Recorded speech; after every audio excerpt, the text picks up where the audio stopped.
I'm Russell, and this is The Science of Self, brought to you by Newton Media Group and Peter Hollins.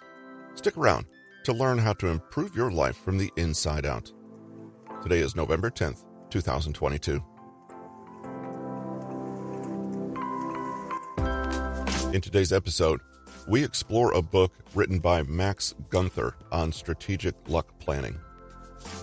Max Gunther contends that some people are born with good fortune, while others need a little more deliberate strategy to get what they desire. If you've joined us for this episode, chances are you fall into the latter category. Either way, Gunther recognizes 13 steps that will help you do whatever you can to put you on the luckiest path going forward. Thanks for joining us today. This excerpt is from Nick Trenton's book, Being Lucky. Again, we're faced with the question, is there a way to control and increase your luck? Is there a strategy to boost your chances of success? Let's try to pull all of the information we've explored into one solid strategy. We know Richard Wiseman's stance. Absolutely, there's a way to boost your luck. And he expands his 4 factors into 8. Well, 7.5 personality traits one can cultivate deliberately. Some of these were explored in the previous chapter. However, according to Max Gunther, there are actually a whopping 13 types of mindset that are likely to lead to luck, fortune, and serendipity.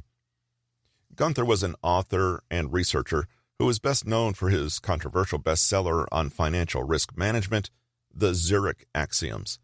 But he also wrote other works, including The Luck Factor, The Very, Very Rich, and Instant Millionaires. His book on strategic luck planning outlines 13 different techniques for discovering and taking advantage of life's good breaks. You'll notice that there's some overlap between his theory and Wiseman's. According to him, some people are born with good fortune, while others need a little more deliberate strategy to get what they desire. If you're reading this book, chances are you fall into the latter category. Either way, these 13 steps will help you do whatever you can to put you on the luckiest path forward. How do the lucky organize their lives? Let's take a look. Luck versus planning. The first of Gunther's rules is that luck and planning are 2 separate things that should never be confused. When a desired outcome is brought about by luck, you must acknowledge that fact. However, luck is not involved if you take the time to plan for the unexpected and things end up going well. You need to have a crystal clear understanding of the role of cause and effect in your life, as well as know how to delineate what is pure chance or random unknown variables. If you end up confusing luck with planning, you all but guarantee that your luck will turn bad in the long run. Planning for something and then thinking it was just luck would take away the importance of all the planning that you've put in, and in the future you may not repeat what caused your success. Being lucky and thinking that it was planning that caused it will give you a distorted idea of what actually works, setting you up for failure later on when your luck runs out. We live in a complex and unpredictable world. The first step for improving your luck is to recognize that it exists, but that you aren't successful only because of it. Our locus of control can impact our interpretation of good and bad events. Unlucky people tend to blame bad luck when they fail and their own hard work when they succeed, but though this may feel good in the short term, it disempowers you. Be humble when you win, and don't be too hard on yourself when you lose. After all, without the occasional loss, there'd be no reason to improve.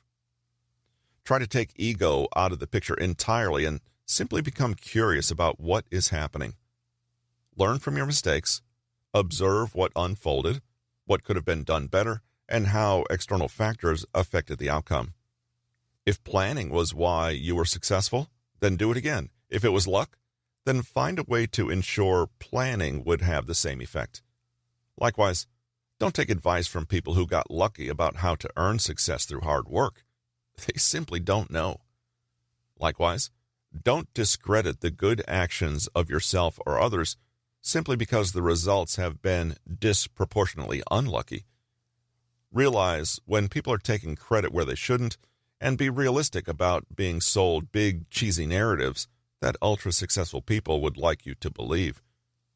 This attitude makes a huge difference to your ability to learn, adapt, and evolve.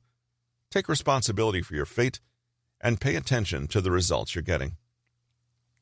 The person who knows the difference between luck and planning will always win out over the person with raw luck who, nevertheless, misunderstands their fortune. Whatever you do, don't shrug and assume you can't gain insight into the mechanisms behind the outcome or that you have no control over them. After something goes your way, just ask, how much of this was luck and how much planning? Be as honest as you can. Find the fast flow. Have you ever thought to yourself that nothing ever happens to you, that events and opportunities just pass you by? This may be because you don't position yourself in the best situations. Even if you're a quiet person, all you need to do is go to where the events flow fastest. Surround yourself with a churning mass of people, and things will inevitably happen. The more complex and well-connected a network you can insert yourself into, the more channels you create for luck to come and find you. All you need is to meet a lot of people and let them know who you are. The rest will come naturally, and they will direct opportunities your way. There's no use sitting around waiting for things to just fall into your lap. Reclusive or aloof people are not lucky and have to grind through life on hard work alone. Instead, go where things are happening. Keep abreast of current events. Be curious. Put your best foot forward. Be interested in people and make conversation. When you meet someone, ask about their life, their goals, their passions. Some of the most interesting people you will ever meet could be right in front of you if only you had the initiative to look. The more activity churning around you, the more luck will be included.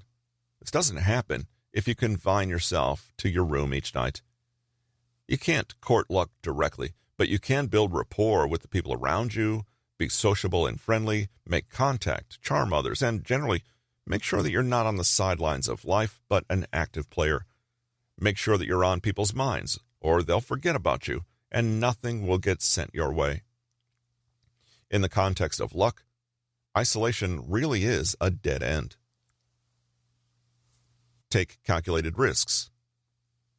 There are two ways to guarantee unsuccessfulness. One is to take risks that are out of proportion to the rewards being sought.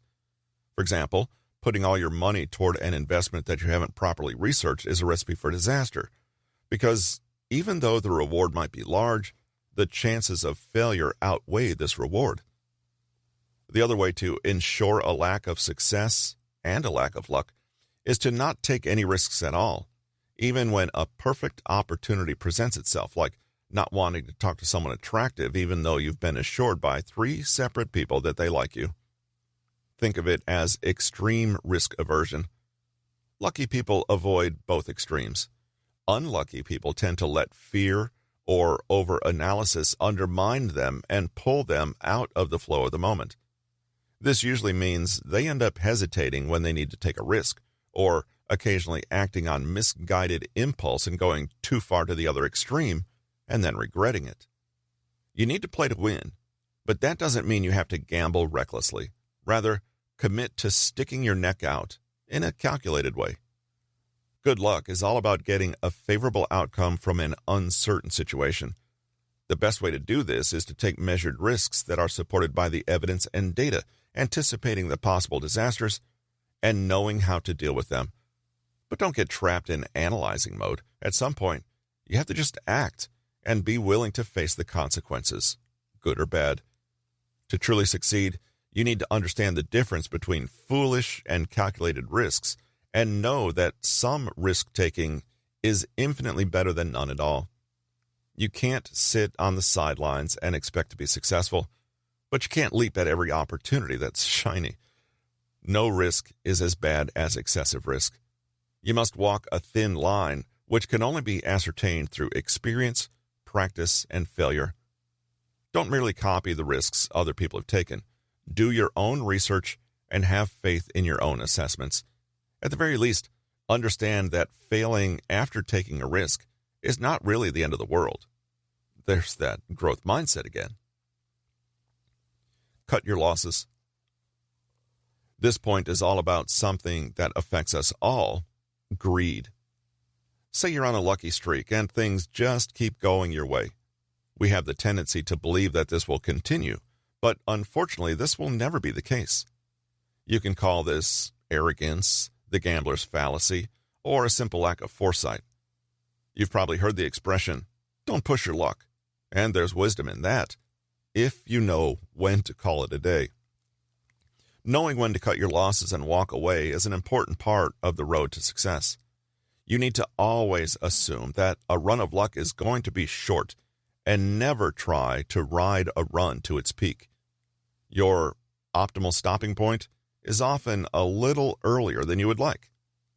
With this kind of thinking, the law of averages is heavily on your side, and you'll be more likely to succeed if you accept that based on probability your luck will eventually run out.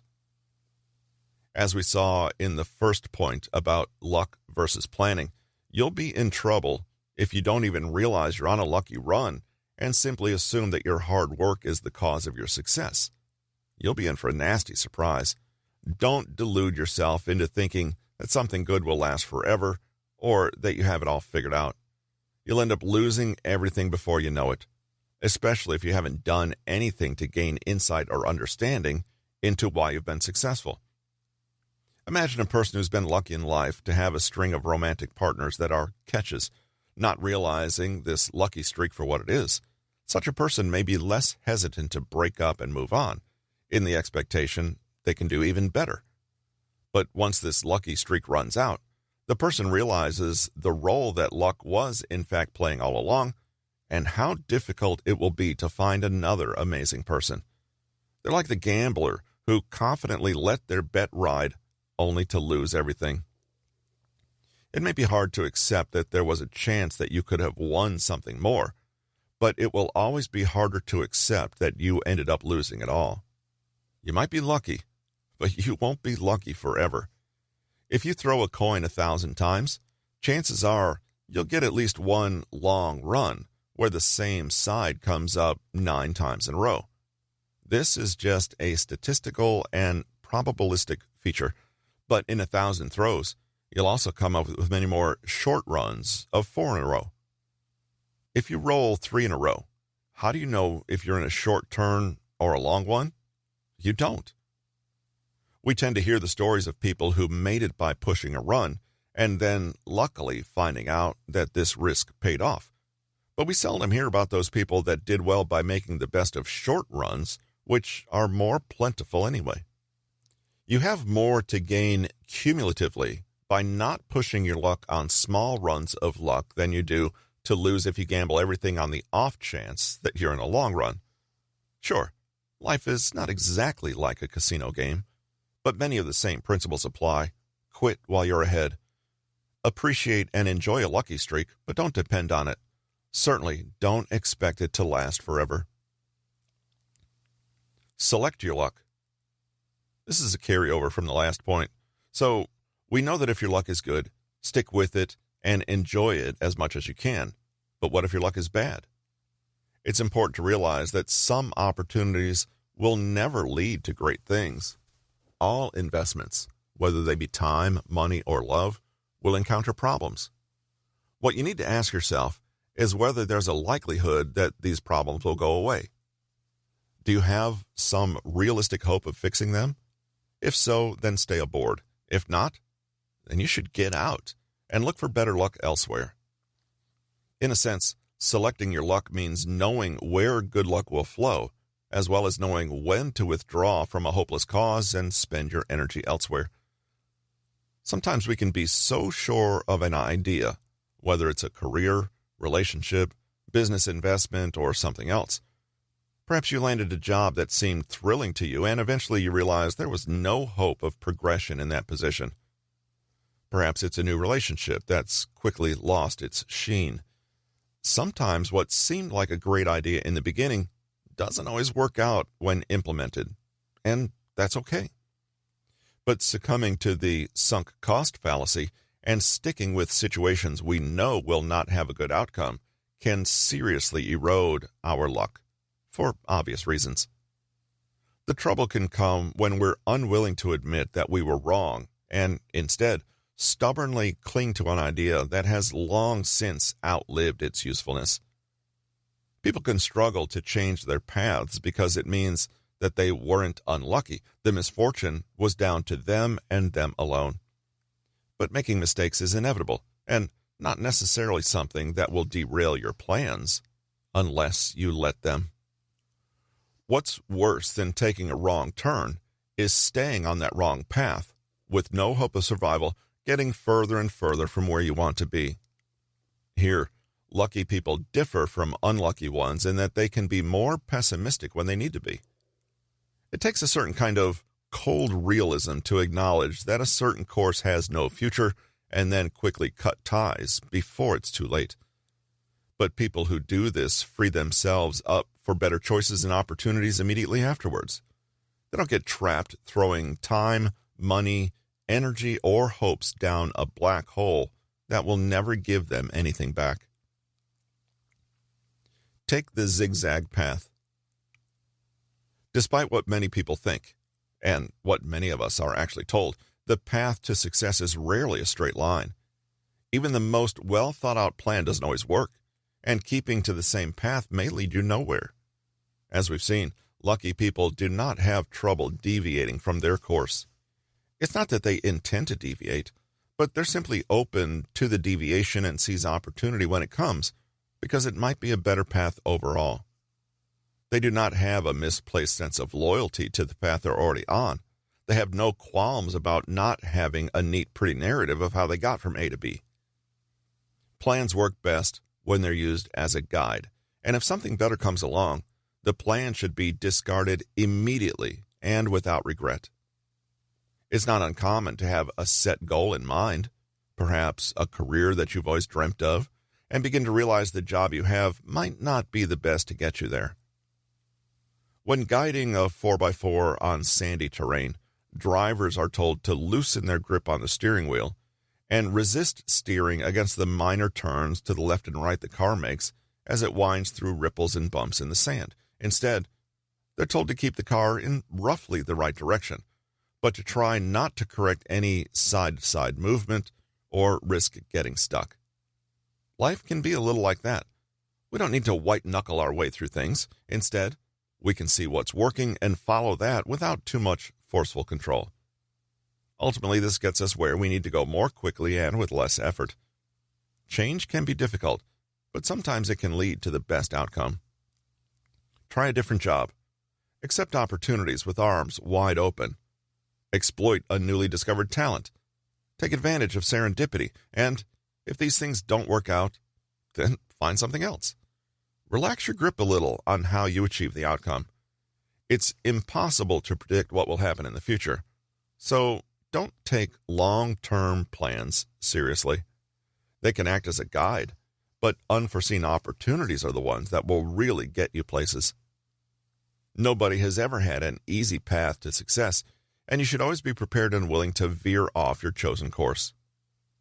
The zigzag path, in hindsight, looks incredibly lucky and fortuitous, when in reality, you were just okay with discarding plans and taking risks. Supernatural belief. Gunther refers to supernaturalism as any belief in an unseen spirit, force, or agency whose existence has not been proved to anyone's satisfaction.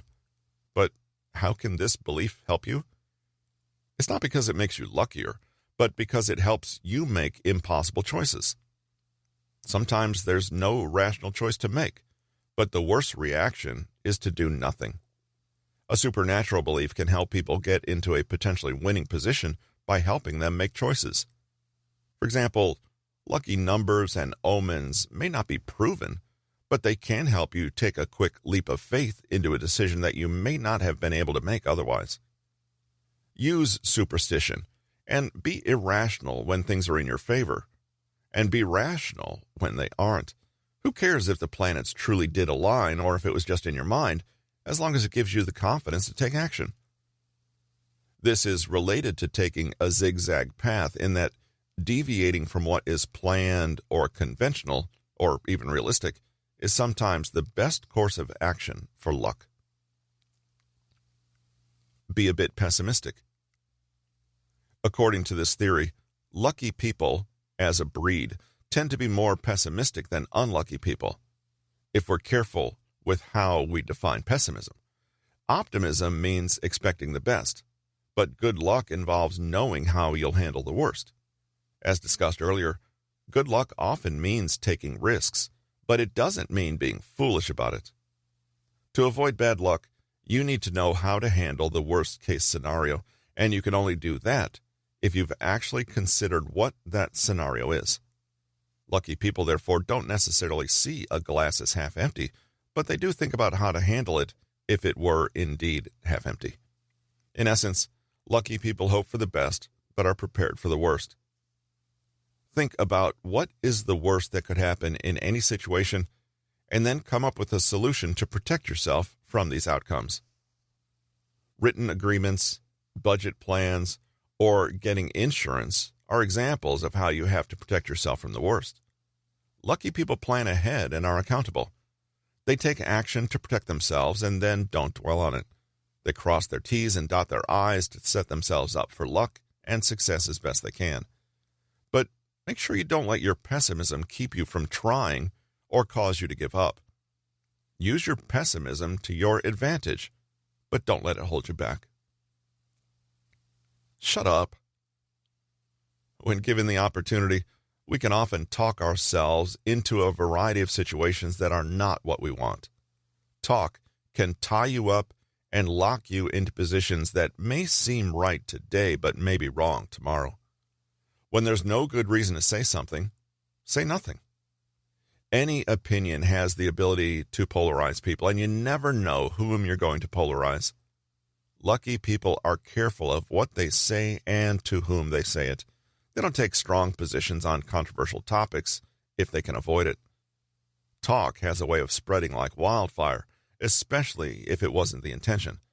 Too much talk can constrict your choices, and you may find yourself in a situation where you think, why did I agree to this? Remember that finding new plans and taking random opportunities are the keys to success, and you can't do this if you've talked yourself into something that you can't get out of. Mind your tongue, because it can pigeonhole you or even burn bridges before you know it. On the other hand, being a neutral presence as a default can work in your favor. Recognize a non-lesson. A non-lesson is an experience in life that seems to be a lesson, but actually isn't. Not everything means something or implies something. You need to recognize when something was just bad luck and move on. In fact, it may not have even been bad luck. It was just a random event that you can't make any conclusions from. You can't learn anything about how to get better luck here either. Do not generalize or create theories out of random events, or it'll just lead you to avoid things you have no reason to avoid. If you have several bad dating experiences, it doesn't mean all men or women are impossible to date. It only means that you've had a few bad experiences and need to improve how you choose people. Knowing that human beings tend to construct meaning where they don't find any and seek patterns to help manage the appearance of randomness, commit to being comfortable with the fact that sometimes bad things just happen. You could construct an elaborate story about how your car accident was really a special lesson sent to you by the gods to teach you a life lesson about whatever. It might be true, but how would you know? And more importantly, does having that belief actually enrich your life? You may find more relief, healing, and meaning in acknowledging that sometimes road accidents happen, and that's that. By following non-lessons, you risk missing out on many good things in life just because of bad luck or a few bad experiences. You also risk creating personal myths and narratives to help explain something that, truthfully, doesn't have much of an explanation. And these personal myths and narratives can be limiting or flat out wrong. Be wary of these fallacies and don't let them guide your decisions. This is tough because we are powerfully conditioned to seek pleasure and avoid pain. So it requires getting past that instinct and removing the fear from anything negative you've experienced. Accept that the universe is unfair. Related to this point, all of us, even the most optimistic, have had the occasional thought that the universe is out to get us. Although this may be counterproductive in some cases, it's important to accept that life is hard and, at times, unfair. All of us, the good, the bad, and the in-between, are equally as likely to achieve our greatest dreams or live through our worst nightmares. You might be unlucky a few times in a row, and there'll be nothing to make up for that fact. In other words, though we might want there to be meaning or justice or a logical cause and effect, sometimes there just isn't. Kids get terminal diseases. People who don't try can end up succeeding. Good people will be unlucky, and bad people will have good luck. What matters is what you do with this piece of information. Fairy tale happy endings are just not the norm in life, and you should never expect good things to happen because you deserve it. The universe, evidently, does not run on deserve. You don't deserve good luck, and you shouldn't expect a break. We'll all experience bad luck, regardless of our hard work or good intentions, because of how little is actually in our control. The important thing is to accept that everyone has it hard, and probably sometimes thinks the universe is against them as well. Accepting that things will always be unfair will prevent you from anger, self-torture, or giving up. It will also, ironically, make you appreciate all the wonderful things you do have and how they were never a given. If you can truly grasp and accept unfairness, you are, in a sense, liberated. You don't wait around for what you want to happen. You make it happen. Be willing to be busy.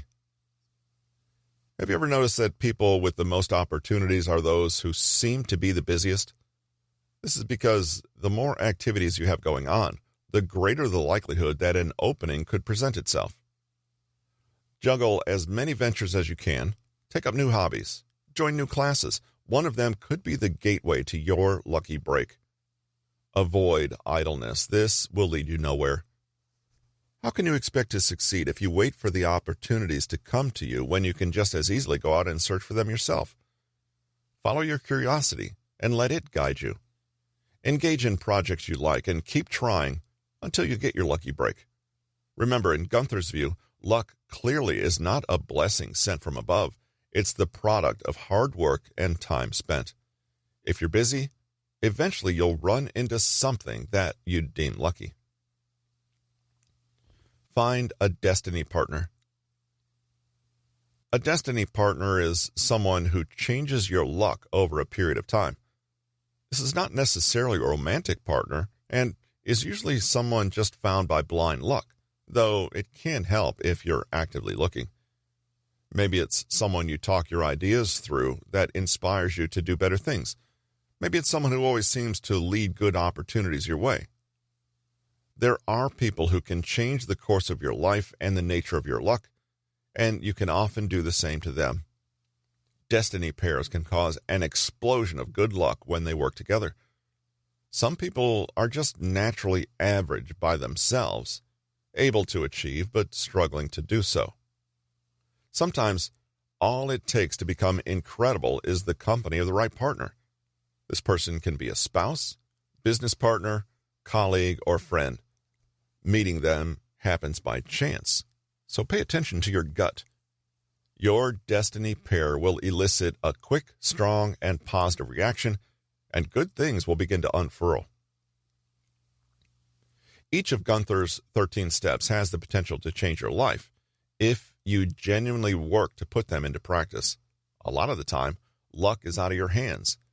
But with these strategic planning techniques, you have the ability to control as much as you can, which may be a lot more than you first thought. Whether you agree more with Wiseman's approach to luck or feel that Gunther has a better theory, one thing remains clear. It's your attitude and your willingness to achieve That's the sole difference between wanting for life to give you what you desire or going out there and hunting down success on your own. Takeaways.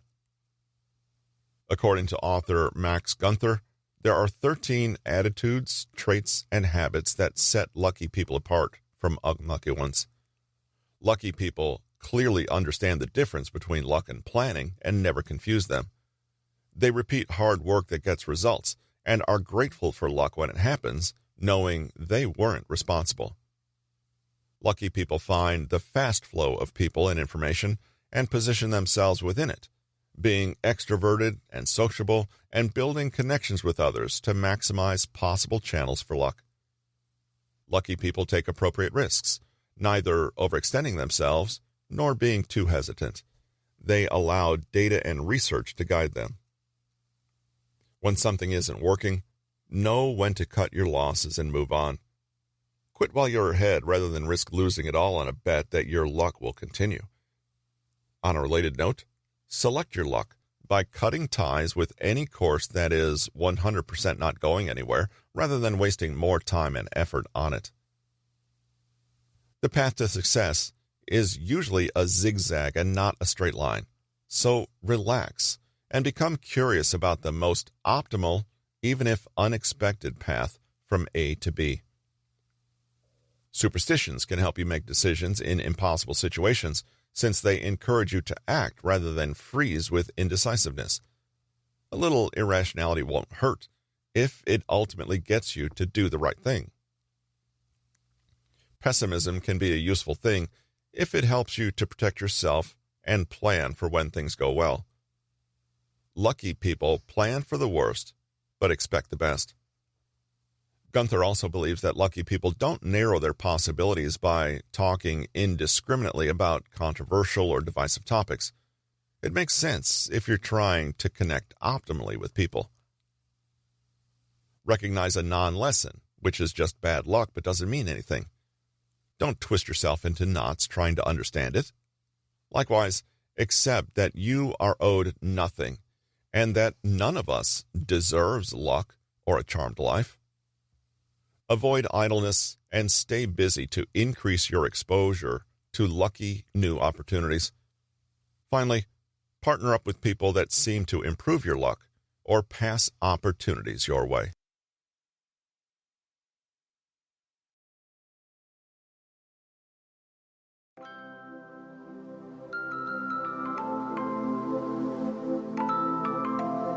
Thanks for joining us today for this episode of The Science of Self. Am I the only one who found it interesting that to improve your luck, the author gave us 13 steps? Interesting. I hope you have a great weekend and see you on next Thursday.